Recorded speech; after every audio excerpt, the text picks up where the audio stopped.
Hello, everybody, and welcome back to another episode of Untethered. This is our, well, I'm not going to say that it's like any particular um, edition because we have the political editions, the current events, then the technical and stuff, but this is It's our just, mystery edition.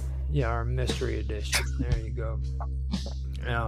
Tonight, we're what we've been usually doing is focusing on things like religion, philosophy, and things of that nature. We kind of open ourselves up to where we can have a conversation about everything without it being too topic focused, but we do bring up topics to get us started. And tonight, I think, is a really, really good one. This is something that I wanted to talk to Tan High Tran about because it's a very, very good topic. This is something taken from Catholic.com, and it's something that's been going on in the Catholic Church for quite a while. It's called the Catherine cult, or the Marian cult. And it's been mentioned a lot when it comes to the actual Catholic beliefs, as well as other areas like in ufology. It's mentioned quite a bit too. So, with that being said, I'll just go ahead and read here about what the cult of Mary actually is, taken from the Catholic.com and Catholic Answers. So here it is. What is the cult of Mary? Now we need to distinguish between how the word cults is used in Catholic theology and how it is used in the vernacular. In the vernacular, the word cult refers to a person or group that uses psychological and emotional manipulation to control others. But in Catholic theology, the word cult is used to describe a particular form of worship. If a Catholic wishes to marry a non-Christian, the dispensation that is applied is called disparity of cult, meaning that they have different methods of worship. Within Catholicism, there are different cults or liturgical forms and devotions. Any liturgical or prayer devotion centered around a particular saint is referred to as a cult. Therefore, the cult of Mary within Catholicism would refer simply to Marian devotion. So that is that is starting off with that, so that you get an idea of what we are talking about there. Now, that is just giving you a basic start up there. Now, when it comes to the actual cult and what it is, I actually had the notes here ready to go even, so I moved. So let me go ahead and read that, and we can get it started. Okay, so the Marian cult, strictly referred to in theology as Marian devotion or hyperdulia, is the profound veneration of Mary, the mother of Jesus, within Christianity. It is most prominent in Roman Catholicism, Eastern Orthodox, and Anglo Catholicism. Now, while the word cult carries negative connotations today, historically and sociologically, it simply means a structured system of religious veneration directed towards a specific figure. Now, the key historical developments for the Marian cults or the Marian devotion didn't appear overnight. It evolved over centuries through theological debates and cultural shifts. Now, this goes all the way back to 431 AD with the Council of Ephesus. This was the turning point. The church officially declared Mary Theotokos, God-bearer or Mother of God. Now, this secured her central role in Christian theology.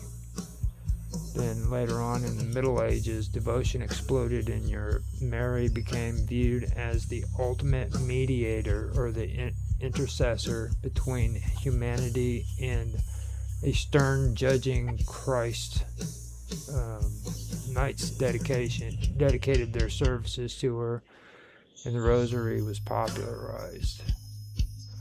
Now, after that, we get into the Counter-Reformation, which was in response to Protestant rejection of Marian honors.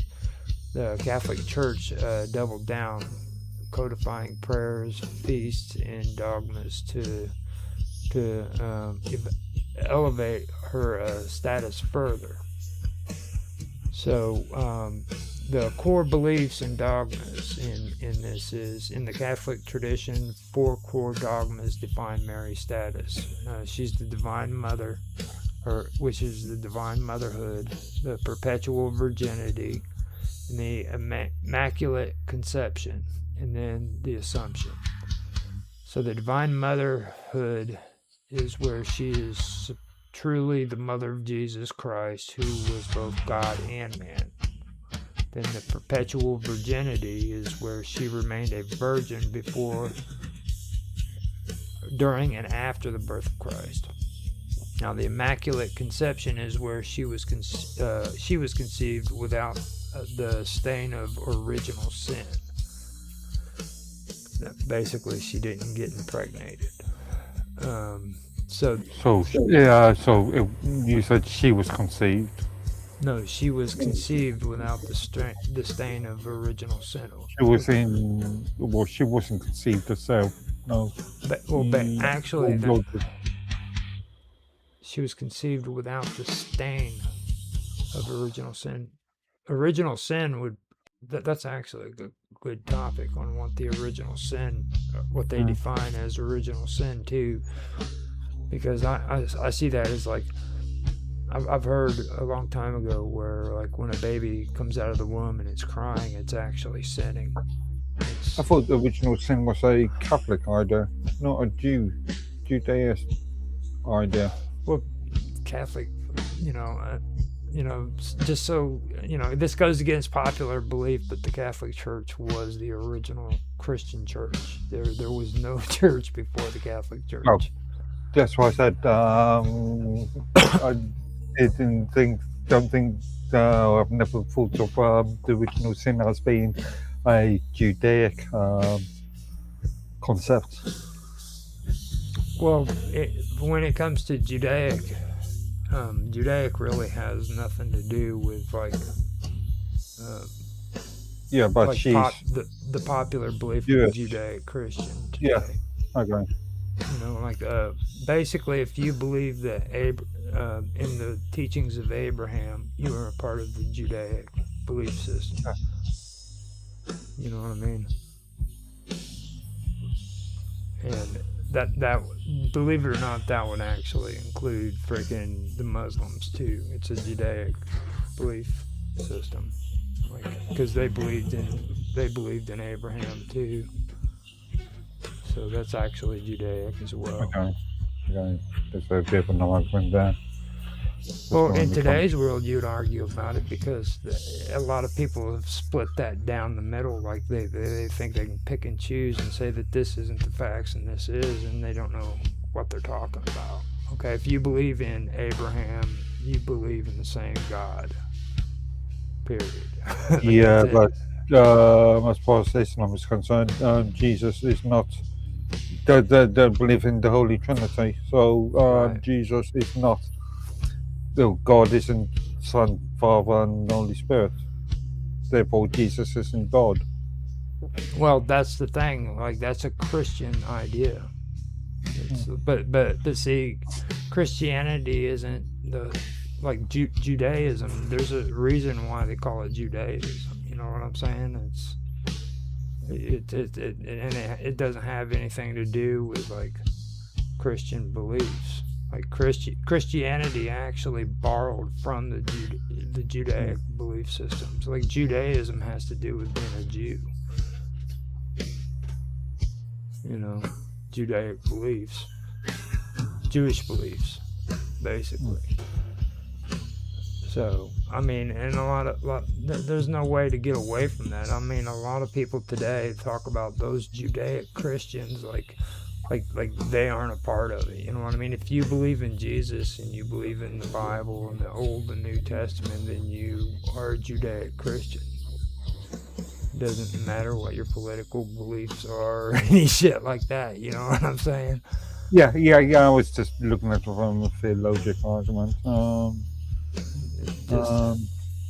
Yeah, the main difference between Christianity is Islam is related to the position of Jesus, isn't it? Well, Muhammad is they never claimed Muhammad was like a freaking they may claim. I think in some sense they may claim Jesus as being a prophet, right? But not. It is Jesus is not part of God. Right. It's not God in the form. He's not like he's not like the son of God, basically. Now, at the end of her life, she was taken body and soul directly into heaven, according to the Catholics. Now, the practices and the expressions for this, the devotion of Mary expresses itself through global rituals, art, and daily habits. There's the rosary, then the apparitions, and the titles. Now, the rosary is a scripture reflection and repetition prayer, counting Hail Marys on a string of beads. Then you have the apparitions, where believers report visions of Mary throughout history. Now, the most famous approved sites include Lourdes, which was in France.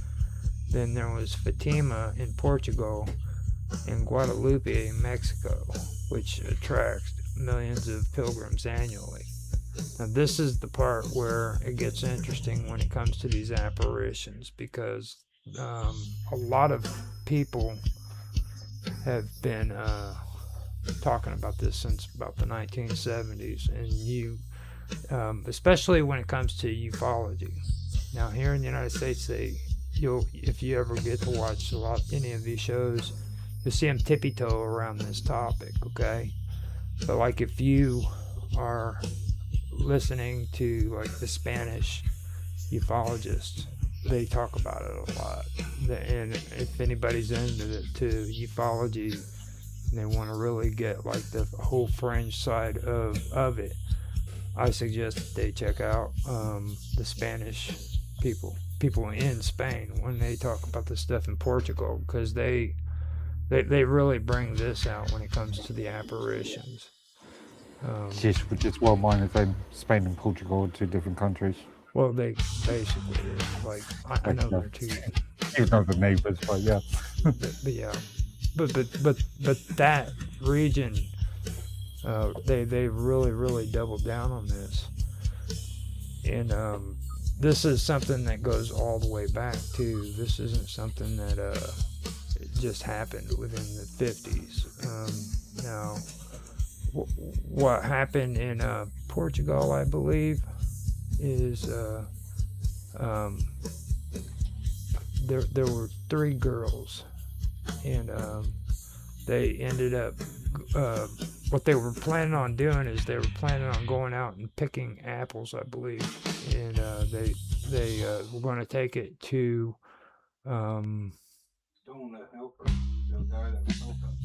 there was a function that was taking place that night, and they were going to collect these things and they were going to throw them at them. It was a thing, and they were basically going to go out there into this field and pick these apples. And when they went out there, they swore that they had seen Mary, her apparition, floating in the air, and that sparked a lot of it sparked a lot of controversy, basically. And Hello. hey, Tan, I was just getting into the area about the apparitions and stuff when it comes in. Okay. Now, I'm not really big on the whole situation that happened. Now, that happened in Fatima with the three girls, right? The 1917, A Miracle of the Sun. The apparition of the Virgin Mary appearing to three children in Fatima, Yeah, Fatima. Portugal. There you go. That's it. I was right about the area. I just didn't know for sure. Now I forgot the. Maybe you can read up. I'm still not home. I'm still running some errands, so I cannot do any research for you. But maybe you can look it up and give a quick summary of that. So from what I remember, there were two appearances. The first one, the Virgin Mary appeared to the children and said she would appear again. And then the children told the village, and then a lot of people came out to wait for that second time. And there's like thousands of people was there. And then the second time she appeared, when she appeared, it's like it was said the sun looks like it was falling down from the sky or something, and it was stood still for a few seconds, and then it started dancing, and then it started coming close to the earth as if it was falling down. Yeah. So, yeah. I've also heard that there was also a sphere that appeared, and it was following them whenever they were they were walking around, I believe. And one of them said, somebody asked what was that, and they said it's here for us or something like that. It was a story that I heard. But there was supposed to be like a sphere that was supposed to be present too. That was supposed to. You mean like a halo around her, or no, like a circular sphere that was supposed to be in the area and stuff. And I was telling Mark and them too, where it was kind of weird because like this gained so much traction. Like a lot of the people who believe in UFOs in Spain and Portugal actually jumped on this. Like here in the United States, we don't hear much about it on a lot of those shows, but like you go over there, man, they are always talking about the apparition and Fatima and stuff like that. Like it's a big deal. Do you want to go into the UFO spin of the story? Never heard of it. Kind of curious. Well, I mean, like it was like Mary jump out of a spaceship or something.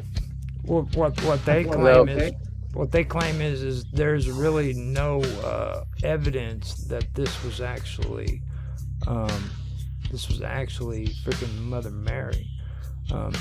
This actually could have been an apparition, you know what I mean? That or a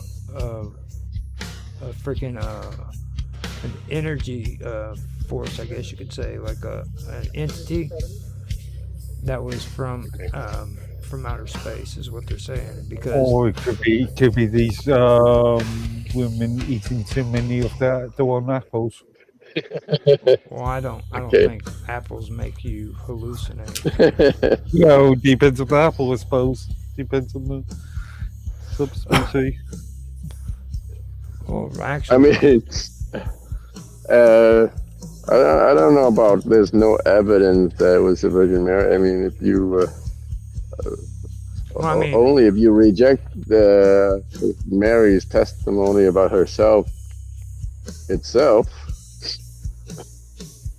Well, the whole thing about seeing the apparition, seeing Mary in the first place. I mean, that's not really doctrine.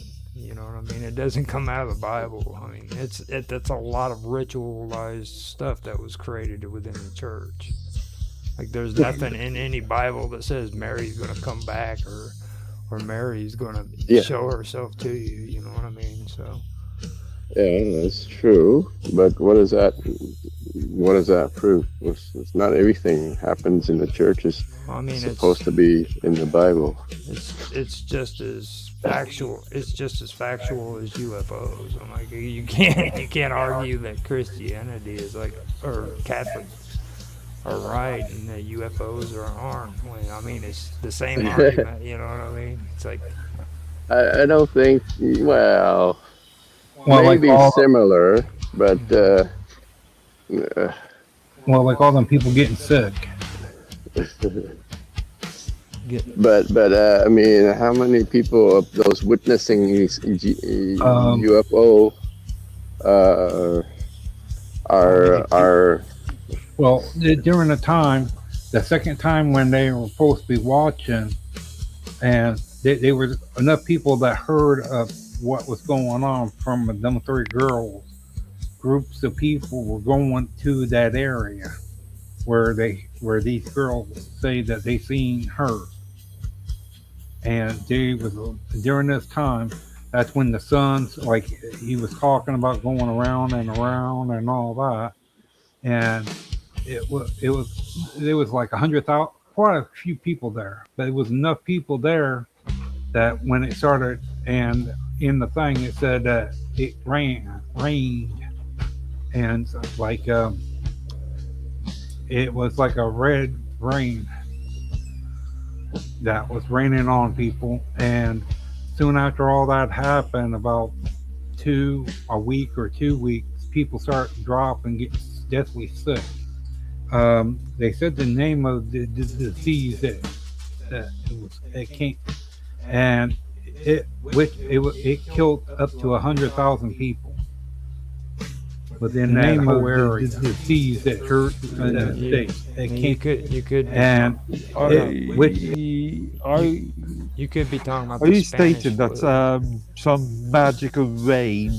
No, I'm not saying magical rain killed people. No, it's possible because they have said that they have came across about the thing of the organisms from deep space can go. Well, that's actually something that a lot of people in ufology talks about. And just to get back to, we're talking about 1917, 1918, aren't we? We're talking about the great Spanish flu. Yeah, the Spanish flu. Yeah, that happened throughout Europe. It happened everywhere. Yeah. But well, now hold up. I'm doing this now so that we can get back to it. During the Lady of Fatima apparitions, there was one massive central event that researchers classify as a mass UFO sighting, and that was the famous miracle of the sun on October the 13th, 1917. Now, the Catholic Church officially recognizes the event as a divine miracle. Secular ufologists and researchers like Jacques Vallée categorizes the anomalies differently. They argue that Fatima represents a series of 6 distinct close encounters, culminated in one of the largest mass UFO sightings in human history. So that is... Mary is a UFO? Yeah, they're saying that it's actually 6 of them, because I believe she came back to she showed herself 6 times, didn't she? I don't know the exact number. So that was from Jacques Vallée. And but so then in the form of like a spherical flying object? Yeah. Mm-hmm.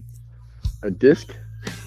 Yeah, there were 6 distinct close encounters culminated in one of the largest mass UFO sightings, according to them.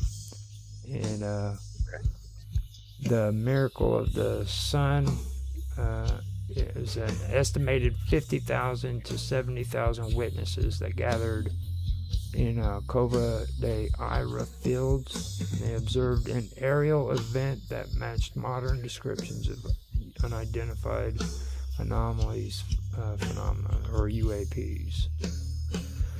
How come nobody mentions about the discs in these popular accounts except for this guy?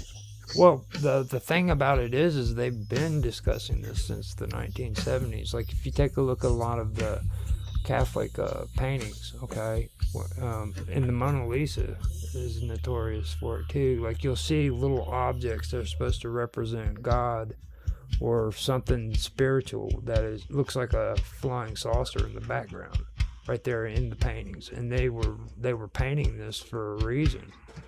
For example, which painting? Oh God. The Mona Lisa was supposed to be one of them, I believe. There was one too where it was supposed to be a guy standing next to a cliff, and there was a freaking object in the background, and he was staring up at it in the painting, just literally staring up at it, and you could see the. If you can find it, bring it up and 3 minutes, have a look. But like paintings like the Mona Lisa is not a religious painting. Da Vinci, or not Da Vinci? Yeah, it is Da Vinci, isn't it? It is Da Vinci. Da Vinci is a Catholic guy, but the painting is nothing religious. Well, he's the one that came up with all the Da Vinci Code. And the one no, that's Dan Brown. He came up with a book called that Dan Brown is way much later than Da Vinci's time. I'm looking at the picture now, the Mona Lisa. Where is the saucer? Yeah, the saucer. Here. Let me see here. We got the painting in 1481. It's Carlo Cavelli. He did one of them, and then we have historical painting here. This one is which one is this one? Crucifixion of Christ in 1350. Then put your hope in the Lord in the. Who drew that? The Crucifixion of Christ in 1350 was done by. I can get that here in a minute.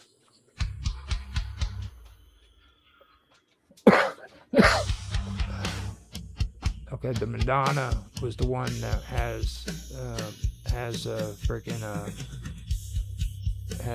the sculpture around her head, or no, it's actually in the background. It's in the 15th century, and you bring it up in the screen and everyone can see what you're talking about. Crucifixion of Christ is.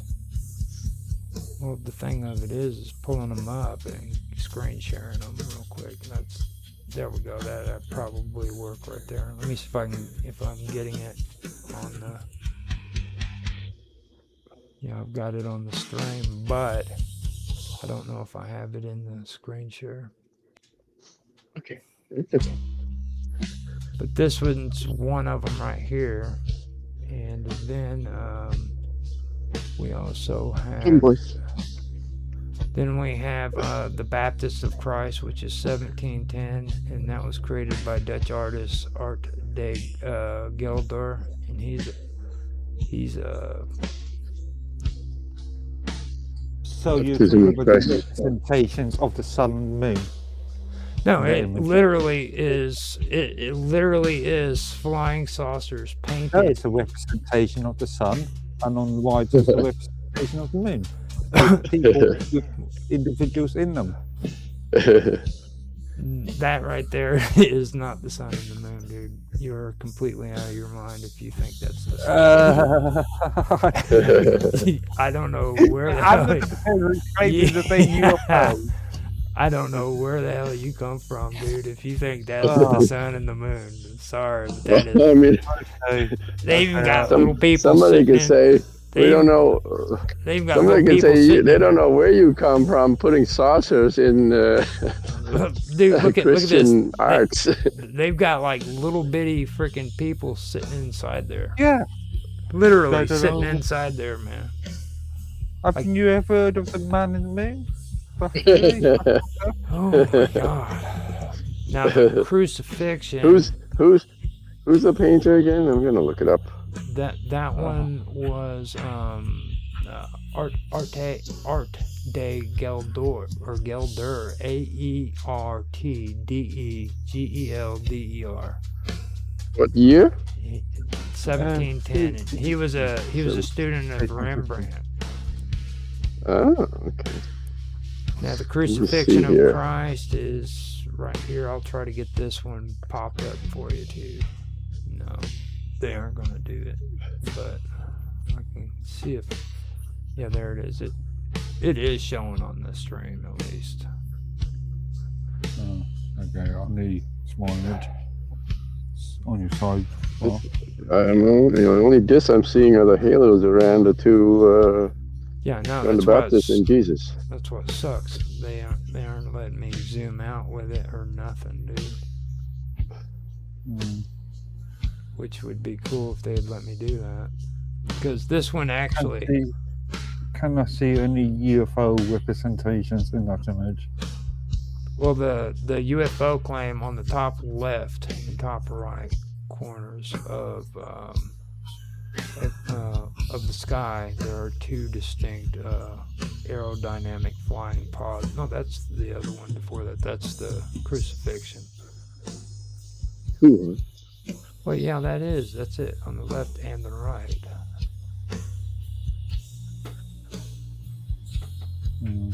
What are they talking about? I see angels, but that's about it.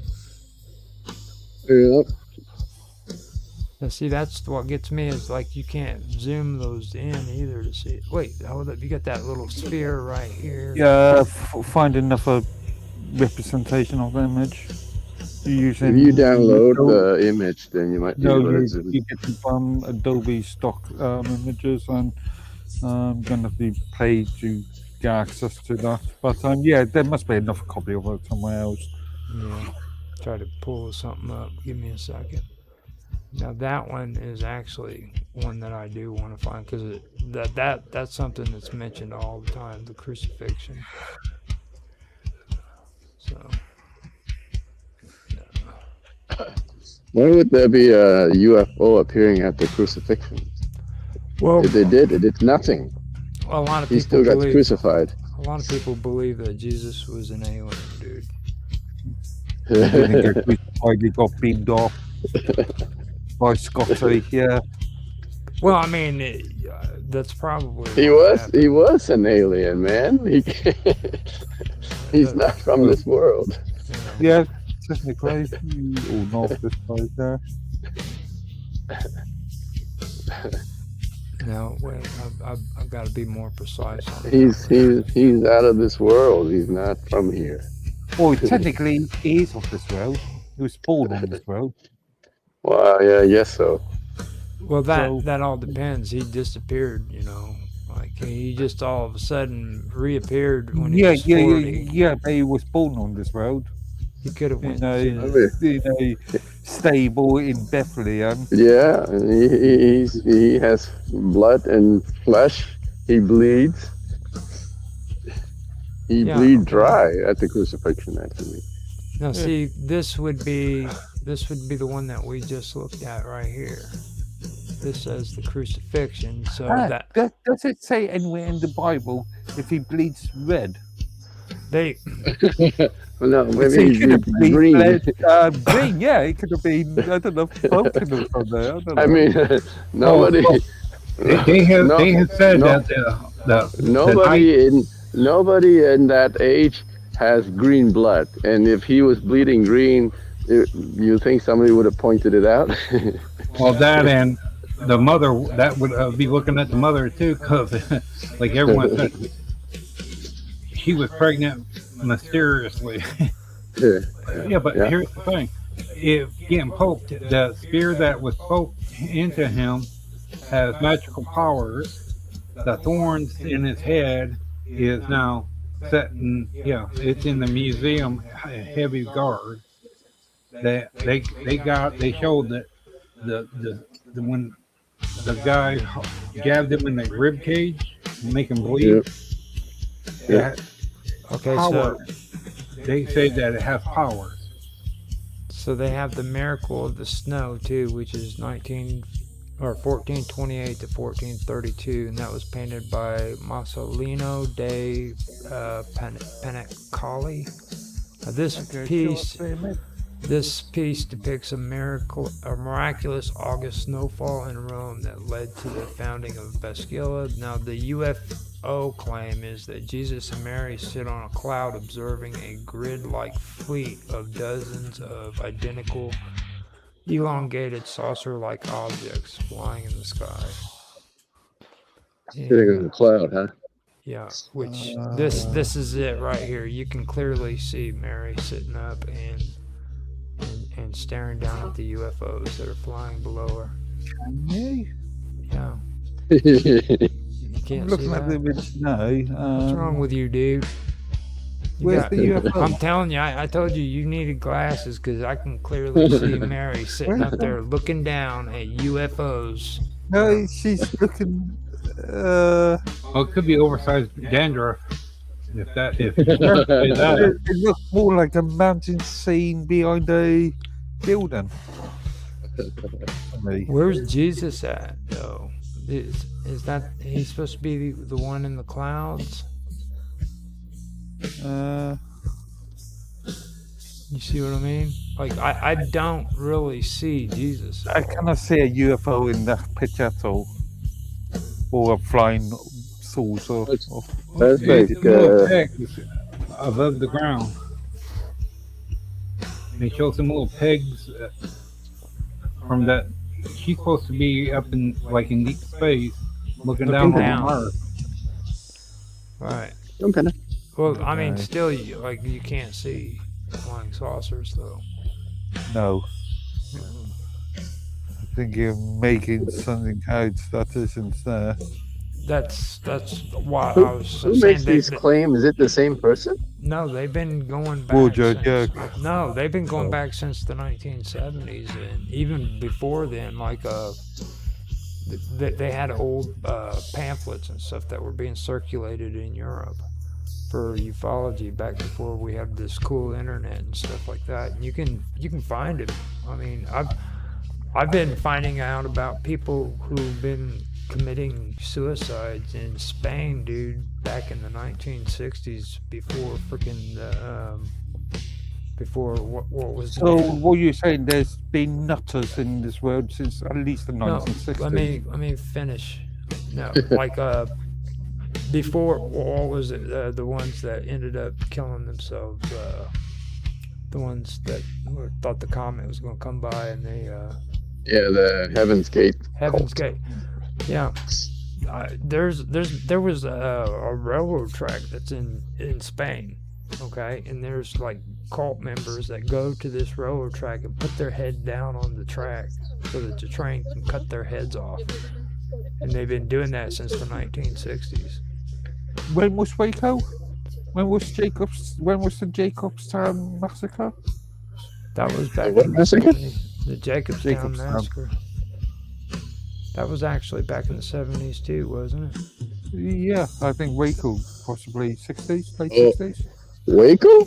No, Waco. Texas? Waco. No, that Texas was in the 80s, dude. That was 90s. 90s. 90s, was it? No, No way. Yeah. But yeah.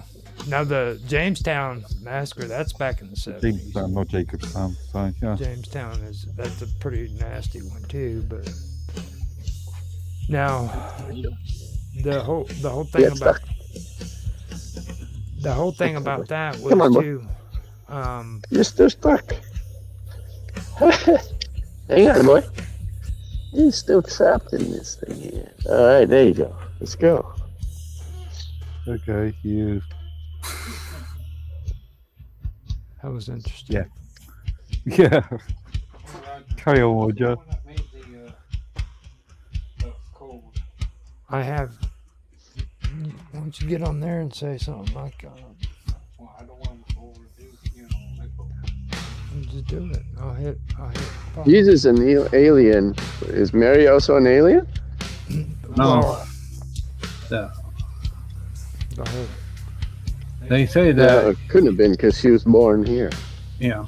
Well, what I was referring to is that, okay, when he was crucified, the guard that jabbed him in the ribs to draw blood and kill him, Right? that went through a change. It's got magical abilities. Okay, the cross as well, the wood, as well too went through a change. What do you call that thing that they jabbed into his skull? With the thorns. They got it wrapped in a special clasp thing at that one that caught on fire here in the U.S. The church. Church in the U.S. Yeah, I can't. I don't know. I don't know the name of it, but well, I think it's over there in the UK. Well, I forget where, but they You mean the church in France? You mean? That was burned. Okay, yeah, France. Okay. Yeah. Well, France. yeah, The church, the cathedral. It's the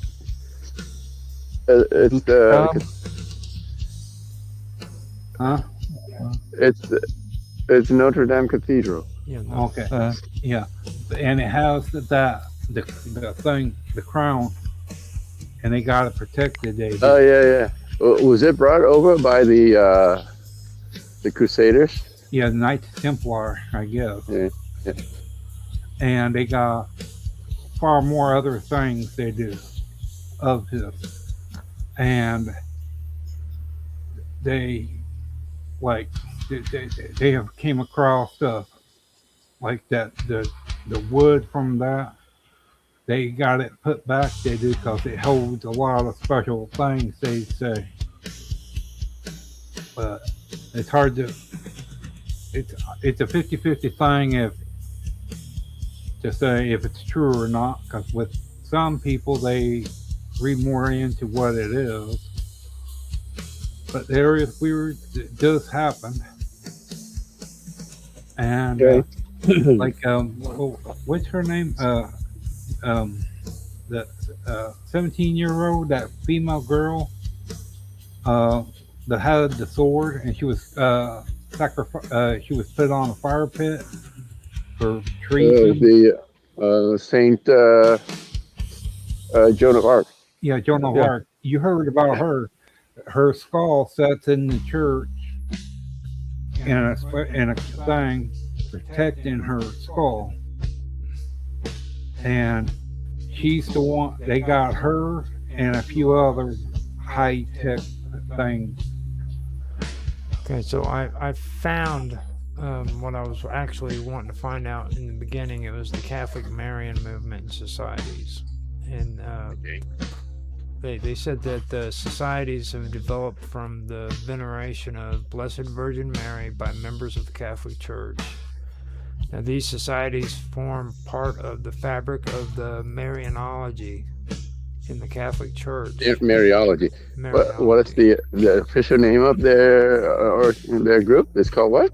Our Lady of Fatima. Yeah, just that. Yeah. Popular membership of Marian organizations grew significantly in the 20th century as apparitions such as the Our Lady of Fatima gave rise to societies with millions of members, and today many Marian societies exist around the world.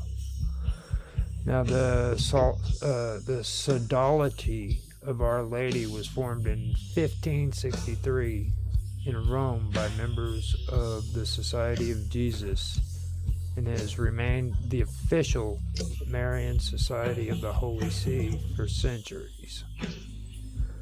Now, And which one is it again? Society of Jesus.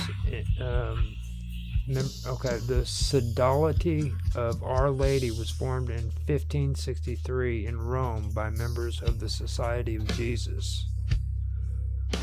The Society of Jesus are the Jesuit, but I don't know. I'm not familiar with the Marian Society. Now, the Sodality of Our Lady is the one that is the official Marian Society in the Holy See.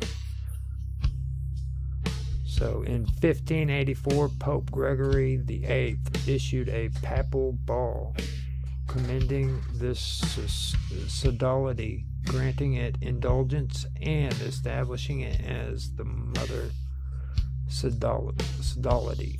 The bull Gloriosa Domini of Pope Benedict XIV increased the privileges of the sodality, and in the 1948 Apostolic Constitution Bis Seculari of Pope Pius XII summarized the historical and contemporary relevance of the sodality.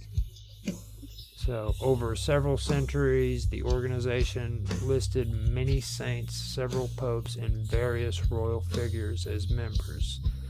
Until the Second Vatican Council in 1965, the Sodality of Our Lady of the Children of Mary, as it was known, was a well-known part of the life of Catholic communities worldwide.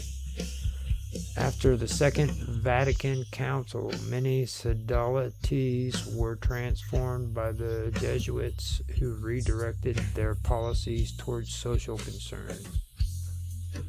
Since then, the number of active sodalities has dwindled as other Marian organizations have grown.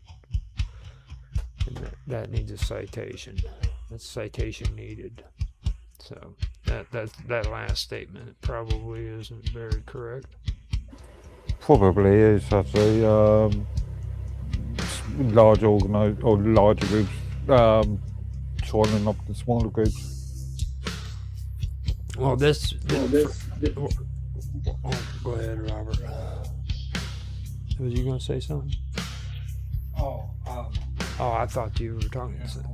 Was that you, Tan? No. I didn't say anything. I think just personally, doing some stuff. Yeah. I think it was actually the other way around. Like they started breaking up into factions. You know what I'm saying? Like they were a bigger following at one time, but then they started breaking up into smaller groups. Okay, but you said the smaller groups dwindled. It says many sodalities were transformed by the Jesuits, who redirected their policies towards social concern. Since then, the number of active sodalities have dwindled as other Marian organizations have grown. Yeah, which suggests that they've been acquired. Yeah, most likely. Yeah. Yeah, but did you see that one that they did a thing of to find out Jesus and her if she had any children or not, and if so, the bloodline, and they did a wide variety of checking it and doing a lot of tracking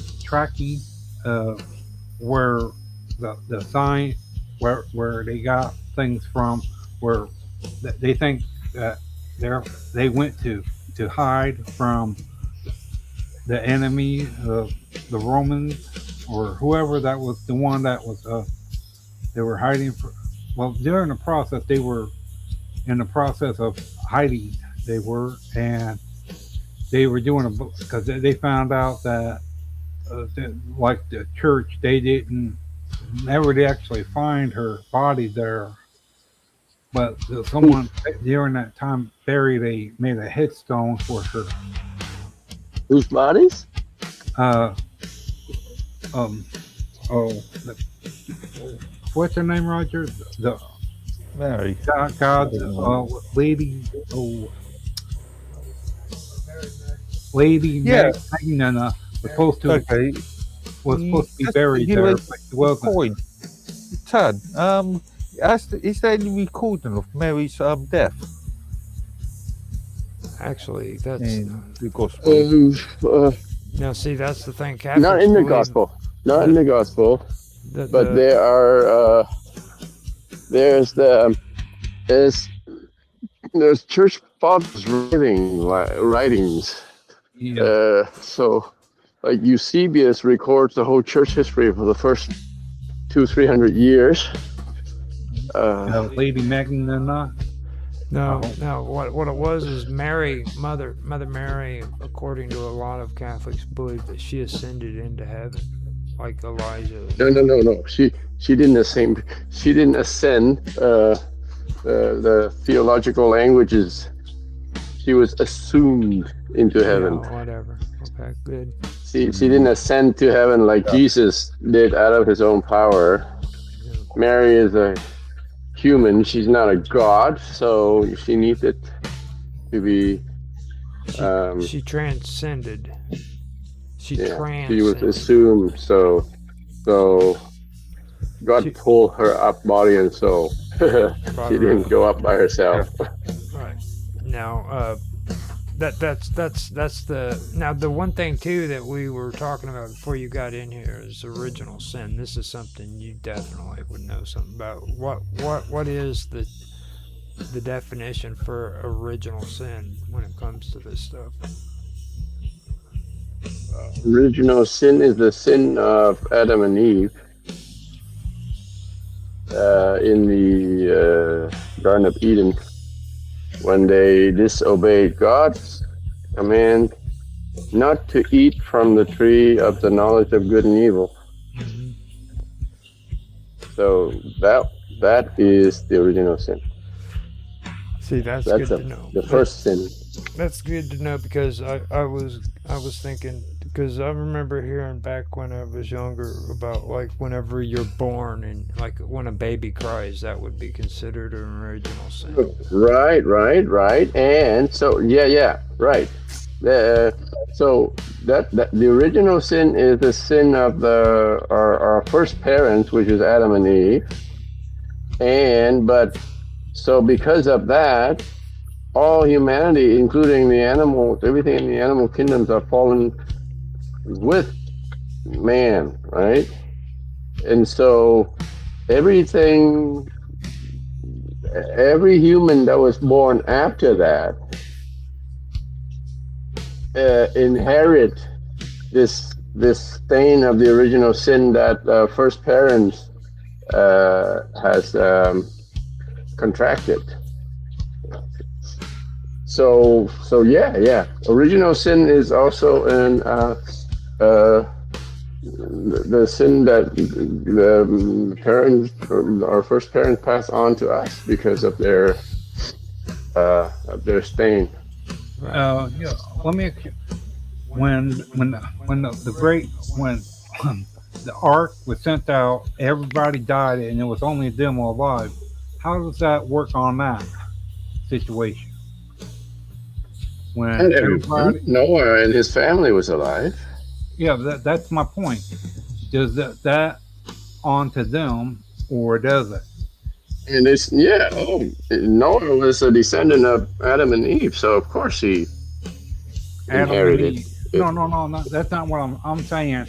After Adam and Eve, okay, after the whole process, civilization and all that, when they made the boat for all the wildlife and all that, because God was not happy with how the human race was, and he had the earth flooded, and only them people on the boat.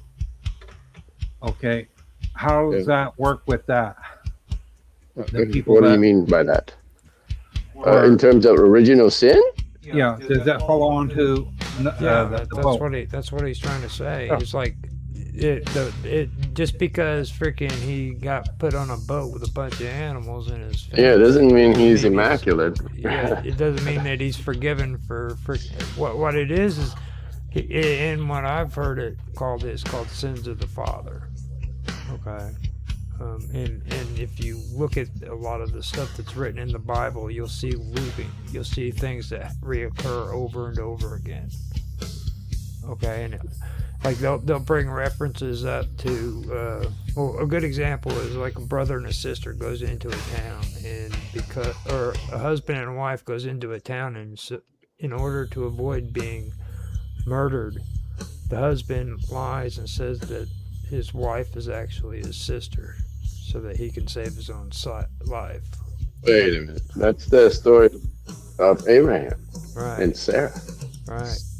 That's the sins of the father. And if you take a look at it, it happens again later on. You see, it just keeps repeating itself. The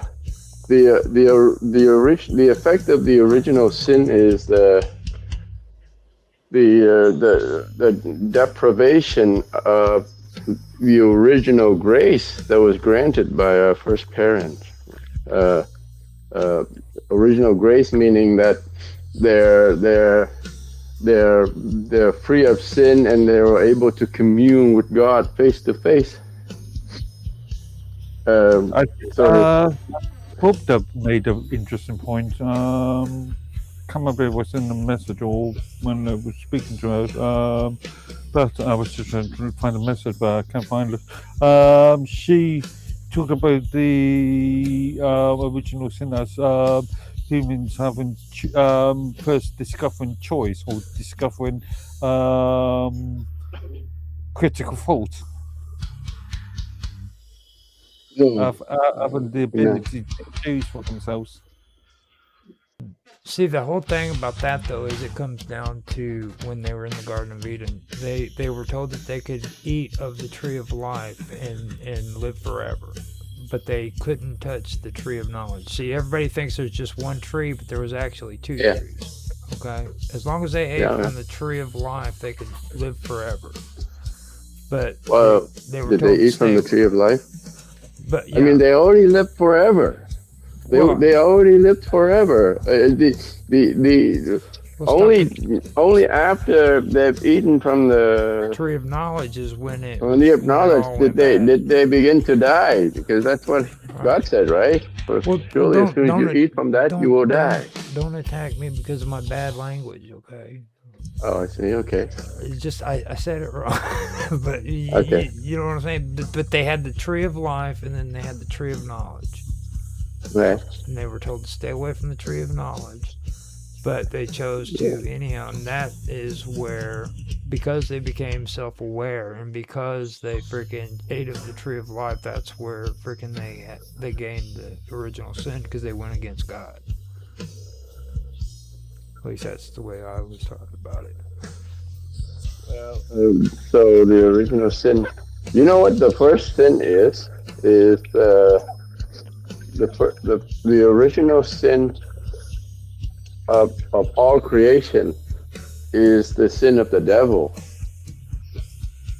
The sin of pride, meaning that he thought that he was too powerful, too smart. He think he could rival God, so he rebelled. So that's the sin of pride, and the original sin of humans from the devil's temptation is similar to that. You know, God told them not to eat, or as soon as you eat it, you will die. So they didn't believe it. They didn't listen to it.